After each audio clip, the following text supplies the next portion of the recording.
Illinois Stories. I'm Mark McDonald in Newman, Illinois, in front of the Strybach building. This building is on the National Register of Historic Places. Ignatius Strybach fought in the Civil War, came back to Newman after the war, and built this as a blacksmith shop. Now, after 145 some years, it's a blacksmith shop again.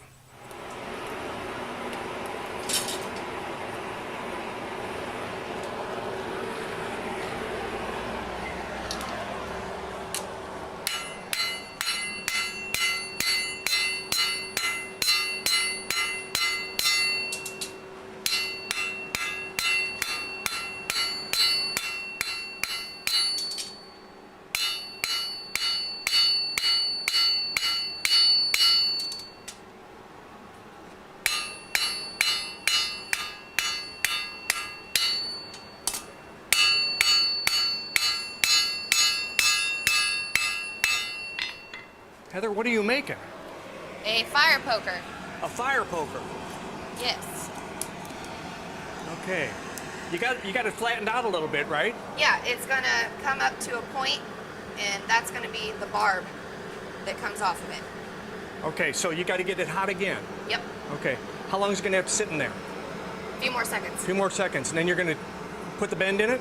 Well, I'm gonna keep working on the point for the barb, and then once I've got that where I want it, I'm gonna fold it to make the point, and then you have to forge the point so that it'll come out to a nice...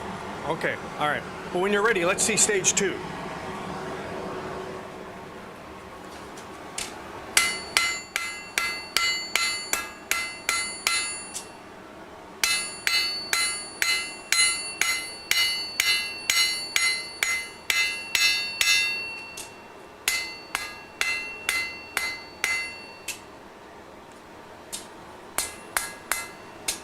You're very comfortable with a hammer in your hand, aren't you? Yes. It's a good stress reliever. That looks good to me. Eventually, I can put it back in I can put it in the water, cool it down, and then take a grinding wheel to it and shine it up and put a better point on it.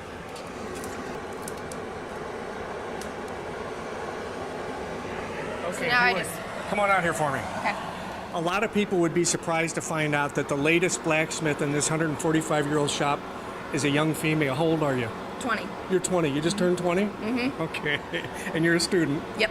And you got interested in blacksmithing because you're a farrier. Mm-hmm. You learned how to shoe horses. Yep. How's that going? It's all right. It's a little slow in the beginning, and you just got to work your way up to getting more clients and getting better and working on your business. You shoe and trim your own horses, right? And that's probably what got you interested in this, right? Yeah. Because you own horses and you love them, don't you? And you went to the Midwest Horseshoeing School in Springfield, or outside of Springfield there, and you finished their semester, and now you're ready to go get your certification, I guess, huh? Working on it. Yeah. You got to do a lot of practicing to get to your certification. It's a very difficult test. In the meantime, though, you find this place in Newman. You're from Newman, so you knew about this place, but it had been closed for years, hadn't it? What got you wanting to do this? Well, my mom is she's mom. She's a mom. So she heard about it, and when I was in school, I liked to make a lot of, not so much horseshoes. I would start making things that I could bring home and show my mom and all kinds of stuff like that.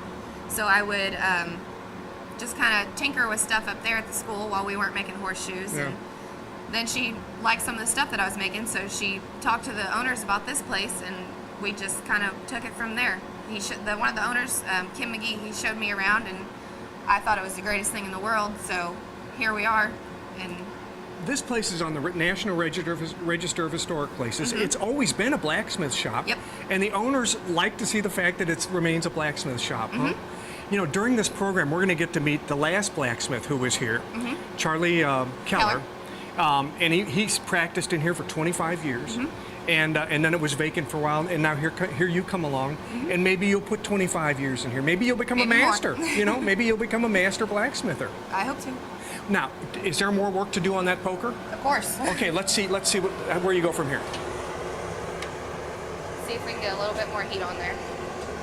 Yeah, it took you away from your work, didn't I? Wow. Okay, so this is coal, right? And Yes. you've got an electric blower. Yes. But other than the electric blower, this is exactly the way they used to do it, isn't it? Yep. Wow, that is some heat. I'm sweating. Well, it's, you know, here we are, it's August, and this is probably the hottest place in town. Yep, it is. It heats up the whole room, so it's nice in the winter. It's great in the winter, yeah. You'll love it here in the wintertime. Of course, you go to school too, don't you? Yeah.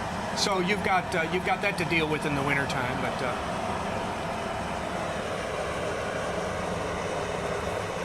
little more. Okay.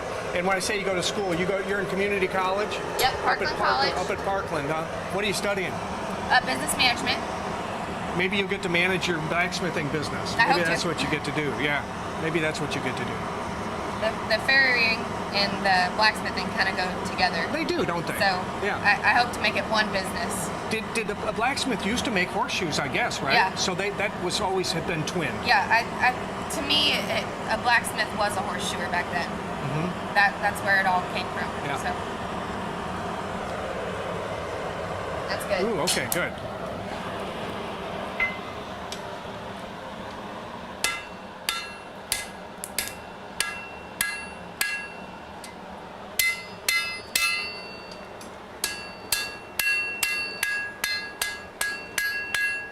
So I just put a 90-degree angle in it. Yeah. And then I can either hit it like this, or, because I'm going to fold it over. Amazing how is the tricky soft it part. gets if it's hot enough, right? Wow. And I want to straighten it out a little bit.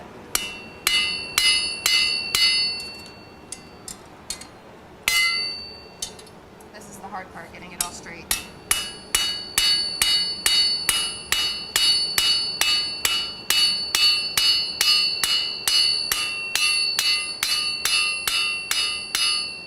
Okay, so do you see where we're going with it? I do. This will be forged out into a point. Mm-hmm. This will be curved, and that'll be the barb. Right. And then you have your fire poker. The last thing to do is make it pretty. Okay, and so what you'll do, that barb gives you a chance to grab the logs and to move Yeah. them around the way you want to. Yeah. Okay. Okay, talk about making it pretty. Let's walk over here and see something that you've made Okay. recently, okay? This is very imaginative, especially it's kind of fitting that a farrier would have made this. Yeah. Now, what is it supposed to be? It's not a table. It's a cane rack for walking canes.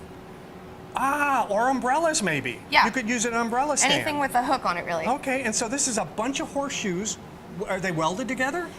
They are bent into the shape of a teardrop, and then where they connect on each side is welded. Okay, so you had the blacksmithing and you bent them, right?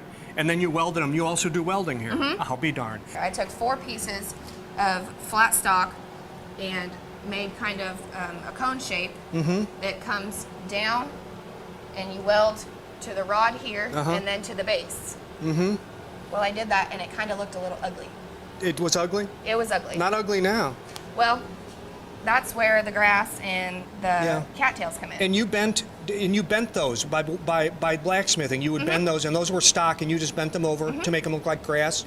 Yep, I and would flowers. cut them. It's regular stock. It's really thin. And so I would take my angle grinder and cut it to an angle, you know, because grass isn't square. And then I would just take it on my horn and my anvil and bend it on my anvil and bend it over. And I still thought it looked a little bland. Yeah. So I threw some cattails in there. And all that is round stock that I've shaped to look like little hot dogs, kind of. Yeah, yeah. And then welded the rest of the pieces That's on neat. there. That's really neat. So once people see this, they're going to order some other things from you. They're going to want some things, I can tell. Maybe canes, maybe stuff like that.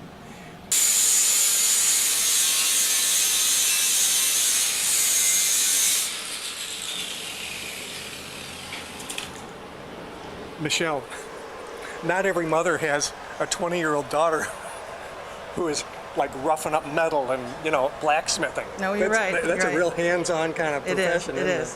What's it like when you tell people that my daughter's a blacksmith or my daughter choose horses, what kind of response do you get?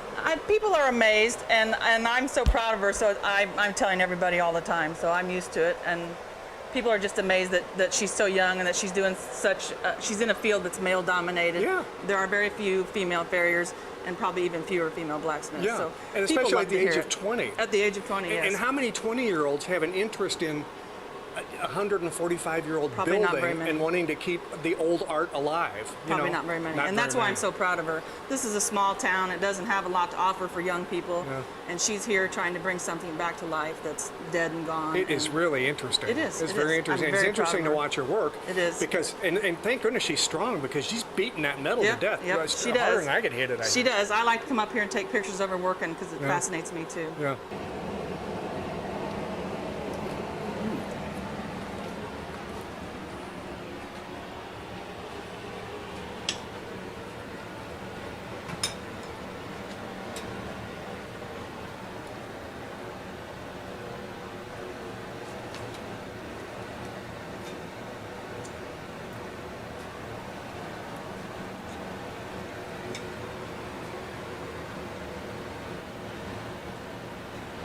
It's remarkable how pliable that is.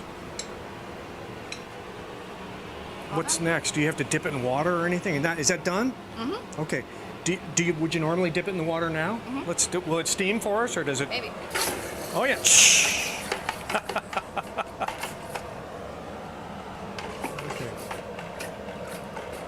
Okay. Okay. Give us another look at that. Hold it real still for us so we can get a good look at it.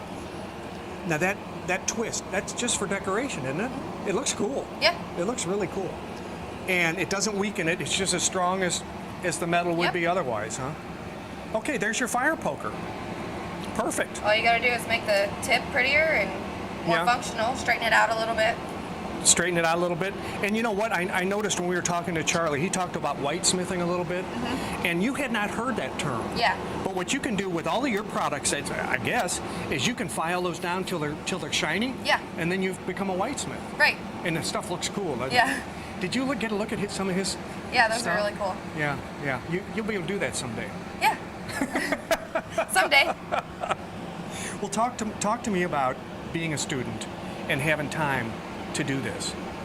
And how are you going to learn? Who are you going to learn from to do this? I mean, unless you take classes. Sometimes I'm up here at 2 o'clock in the morning just trying to figure something out, just making something that, somebody wants tomorrow or next week or whenever that I need to make now. And I've been busy all day, or it's too hot to be in here with the forge and it's cooler at night, so I come in here. I'm here 2, 3 o'clock in the morning. And so you don't have a tutor, though. You don't have anybody who's teaching you how to do this. You're having to figure it out. Yep.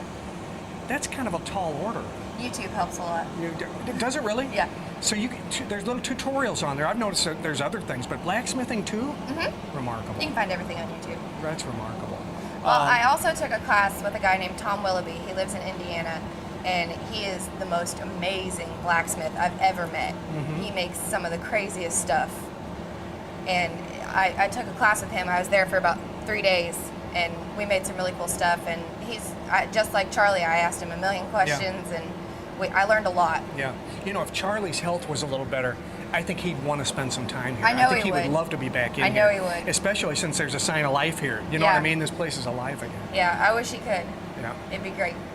Well, listen, thank you so much. I don't want to take it. Your fire's going out. You better tend to That's that okay. fire. I don't. Thank you, and to your mom for letting us come in. We really appreciate it. And the You're people welcome. in Newman for letting us hang out here today. Well, thank you. So here in Newman on the square, the smell of the coal forge and the sound of that hammer hitting the anvil is alive again on the square in Newman after 145 years.